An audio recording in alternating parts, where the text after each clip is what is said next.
ব্যাংকে না, ব্যাংকে যেভাবে বান্ডেল করে এটাকে লিফ বলে, লিফ পেপার বলে। এরকম একটা লিফ পেপার দিচ্ছে অনেক ক্ষেত্রে নোট সহ আমরা তিনজনকে গ্রেপ্তার করি। এইটা এই জন্য আপনাদের কে ডেকে নিয়ে আসছি যে এটা হয়তো অন্য জায়গায় খুব নর্মাল ক্রাইম, কিন্তু আমাদের বান্দরবনের জন্য এটা কিন্তু অ্যাবনর্মাল ক্রাইম।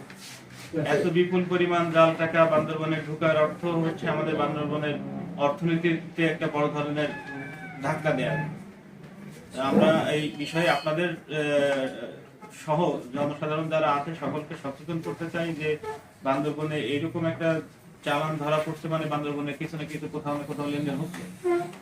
আমার আপনাদের চোখে বা এই জনসাধারণের চোখে যদি এই ধরনের কোনো কিছু ধরা পড়ে, আপনারা আপনাদের কাছে কোনো ইনফরমেশন থাকে তাহলে আমাদেরকে জানাবেন। আমরা সবাই মিলে এই অপরাধটা রুখতে হবে, প্রতিরোধ করতে হবে। তা না হলে আমার বান্দরবানের অর্থনীতিতে একটা বড় ধরনের একটা এনার্জি তৈরি হবে। আমরা চাচ্ছি না যে বান্দরবানের অর্থনীতিতে এই ধরনের এনার্জি তৈরি হবে। হ্যাঁ, তারা দুইজনই রোহিঙ্গা, মূল হতে হবে দুইজনই।